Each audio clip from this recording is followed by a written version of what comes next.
వరదల నుంచి ఖమ్మం ప్రజలను రక్షించడంలో ఘోరంగా విఫలమైన కాంగ్రెస్ ప్రభుత్వం బీఆర్ఎస్పై కుట్రలు చేస్తోంది. సర్కారుపై నెలకొన్న ప్రజాగ్రహం నుంచి దృష్టి మళ్లించే చర్యలకు పాల్పడుతుంది. ఈ మేరకు సోషల్ మీడియా వేదికగా రేవంత్ సర్కార్ నిర్లక్ష్యాన్ని ఎండగట్టిన వారిని ప్రభుత్వం నిర్బంధాలకు గురి చేస్తోంది. పోలీసులను ఉసిగొల్పి దమనకాండకు పాల్పడుతోంది. ఇందులో భాగంగానే తెలంగాణ డిజిటల్ మాజీ డైరెక్టర్ తెలంగాణ వాది కొనతం దిలీప్ను సైబర్ క్రైమ్ పోలీసులు అక్రమంగా అదుపులోకి తీసుకున్నారు. కాగా కొనతం దిలీప్ను వెంటనే విడుదల చేయాలని బీఆర్ఎస్ నేతలు ప్రభుత్వాన్ని డిమాండ్ చేశారు.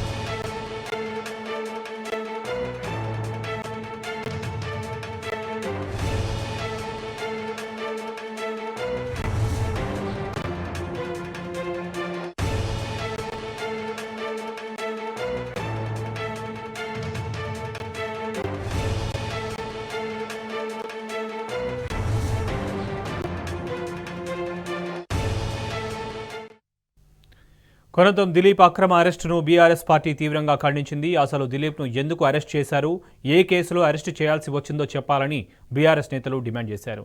ఈ నేపథ్యంలో బషీర్బాగ్లోని సీసీఎస్ కార్యాలయానికి ఎమ్మెల్యే జగదీష్ రెడ్డి, సీనియర్ నాయకులు పెద్ది సుదర్శన్ రెడ్డి, దాసోజు శ్రవణ్, ఆర్ఎస్ ప్రవీణ్ కుమార్, పటోల్లా కార్తిక్ రెడ్డి, మన్య క్రిషాంక్, సతీష్ రెడ్డి, వాసుదేవరెడ్డితో పాటు పలువురు నాయకులు వచ్చారు.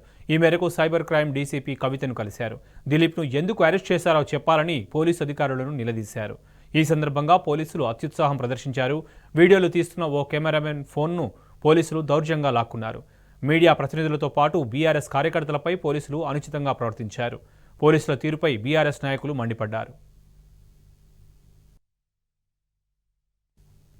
కొనతం దిలీప్ అక్రమ అరెస్టుని బీఆర్ఎస్ వర్కింగ్ ప్రెసిడెంట్ కేటీఆర్ ఖండించారు. తెలంగాణ బిడ్డలను చట్టవిరుద్ధంగా నిరంకుశంగా అరెస్టు చేసి భయపెట్టవచ్చని సీఎం భ్రమిస్తే అంతకన్నా మూర్ఖత్వం మరోటి లేదని మండిపడ్డారు. వరద సాయం విషయంలో మీ ప్రభుత్వ వైఫల్యాలను ప్రశ్నించినందుకే అరెస్టు చేశారని ఆగ్రహం వ్యక్తం చేశారు. కొన్ని రోజులుగా రుణమాఫీ విషయంలో మీ వైఫల్యాలను ఎండగడుతున్నారు. మీ 6 గ్యారెంటీల డొల్లతనాన్ని బయటపెట్టి ప్రజల ముందు మీ ప్రభుత్వం సిగ్గుపడేలా చేస్తున్నారు. దాన్ని భరించలేకనే దిలీప్ను అక్రమంగా అదుపులోకి తీసుకున్నారు అంటూ కేటీఆర్ ఫైర్ అయ్యారు. కాంగ్రెస్ చేతగాని పాలన, అవినీతి, అక్రమాలను తెలంగాణ ప్రజలు గమనిస్తున్నారని చెప్పారు. సరైన సమయంలో మీకు ఖచ్చితంగా బుద్ధి చెబుతారన్నారు. ఇక ఇలాంటి పిచ్చి ప్రయత్నాలు ఎన్ని చేసినా ప్రజల తరపున మేము ప్రశ్నిస్తూనే ఉంటామని చెప్పారు. మీ తప్పిదాలను ప్రజల ముందు పెడుతూనే ఉంటామని నేను మీకు హామీ ఇస్తున్నాను అంటూ కేటీఆర్ విమర్శించారు.